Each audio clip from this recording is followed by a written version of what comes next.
Woody's Corner.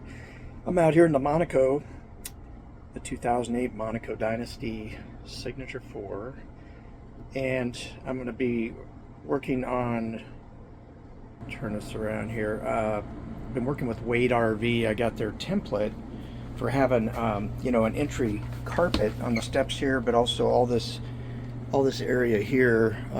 We've got the one little carpet for the driver area. Normally we were going to put like a little square carpet for the entryway, especially when you're in a dirty place and you need something to get all the dirt off your shoes and everything. So, but then we found Wade RV has this template they'll send you, and you do some marking around all the edges and annotate on there. It's pretty cool. And then they really just have two colors.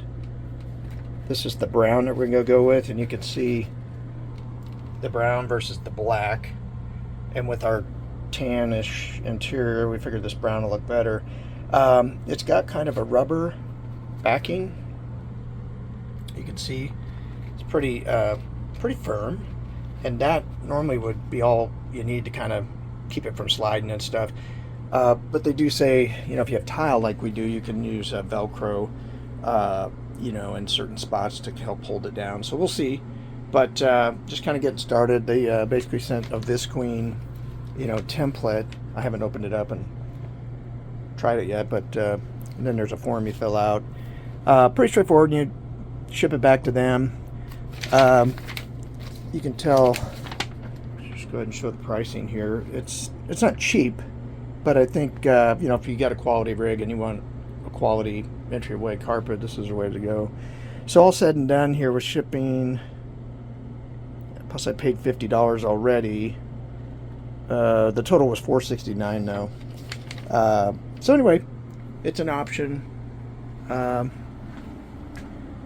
got Chucky, animatronic Chucky here from Home Depot actually, and I got a spotlight for him.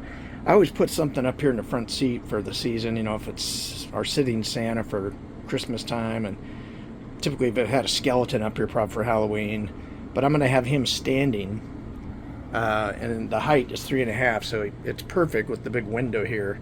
But when it's dark, we'll have that light shining up on him, have it on a timer, but any kids that drive through the neighborhood or walk usually get a kick out of whatever we put in the front of our motorhomes here, so got that too.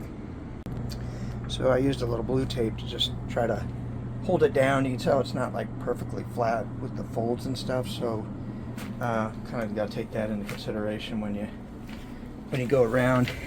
It actually was cut with some pretty good tolerance, but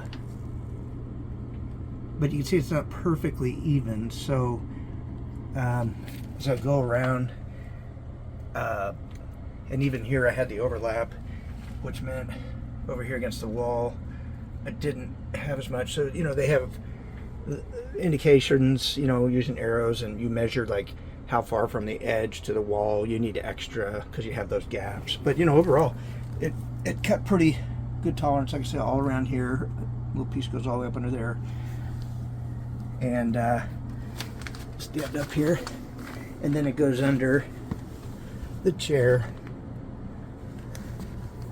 Not as much on this side, although you can push an arrow and say, well, give me a few more. So I'll have to get in under here. You can see it actually goes right up to the seat mount. Looks like pretty good on both sides. So I'll pull that up and draw lines all around it. So it looks like a pretty straightforward thing, just taking your marker. And I think what we'll do with the tile, I'm going to bring it to this point and come across right here at this point. There's probably no other good way, but I don't want it to come all the way back and touch this carpet for the slide.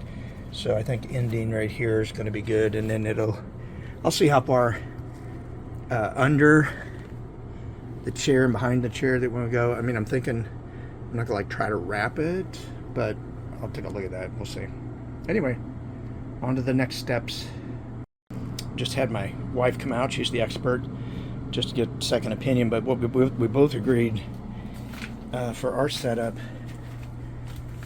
we're gonna cut some of the extra off that we have back here and tape it on here, and because we want that little bit we want that little bit up there to have the carpet to match, because otherwise it's just the, you know, the tile, and it would look funny to sort of straight edge up here. And this, so we'll go ahead and do that.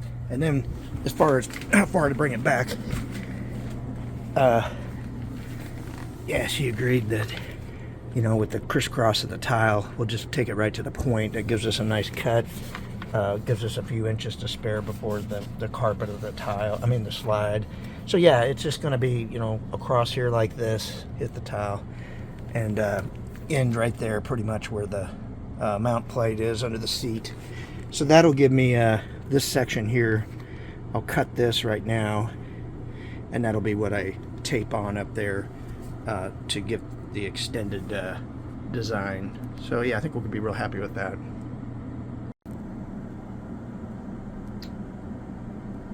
Okay, so the this is the final line here we'll cut, and this is all garbage back here, so we're gonna end it like we said. You know, the tricky part was because the tolerances were, you know, gap here, close. I did the best I could with the line, and if I had any real noticeable gap, you know, I just cycled it here. I said, hey, I need another 1/4 inch push on this little outline that I did, and I did the same here where this was kind of the big gap against the wall. So it kind of, you know, reduces from about add 1 inch to this section's like add a 1/2 inch, and then only 1/4, and then it's kind of good. No additional needed there. So that was what I had to do mostly on that side. The only other additional was just in the back there. I had to add 1 inch for just about a 4-inch section, but then I taped the extra visqueen on right here and did the notch out like we talked about there. So time to pull up the blue tape, fold it up, fill out the form. Oh, and then on the form they have step 1 and 2, 3. I got 2 steps, so I'll put the width and the depth that I want, and it'll just be, you know, 2 separate pieces to lay down in there. So just about done with the template. All right, just got our front carpet from Wade RV back. Really impressed how it came out. I was worried about the template and sort of the tolerances around the edges, but this is the brown color. They have a black, but the brown is what we went with all the beige and stuff. But you know, in particular, this was an area you really want to have tight, tiny little gap over here. Look good on this side all the way back. This edge was a little bit of a gap. I tried to call out adding just a little bit there, but you know, it's not really something anybody's probably gonna notice except me. And then even all along this edge back behind, I was trying to get that as close as I could. Came out pretty well. Again, I'll be the only one that notices over here probably. And then, you know, it goes under the seat on each side here. And then we had this separate piece. They ended up providing it as a separate piece. And of course, under all these small pieces, including the steps down here, they have Velcro attached that you can, which I'll do, fix it to the floor. And I'll probably put a couple of those on the big piece back here. But the steps, you know, everything turned out perfect on them. But let me go outside, give you the look of coming in. I mean, it's just, you know, really nice. I'm glad we did this extra piece on this side here. I wasn't too worried about, you know, the tile exposed right here. You know, I mean, could have tried to run another section over, but I just wasn't going to mess with it. So this is going to be great. We wanted to have something that would help catch the dirt as you walk in, and then I just think that, I don't know if the video picks it up, but the quality of the look is just superb. So this is the way to go, and I think it was all said and done $400 and something. I'll try to put detail in the description, but there you go. 2008 Monaco Dynasty Diamond 4.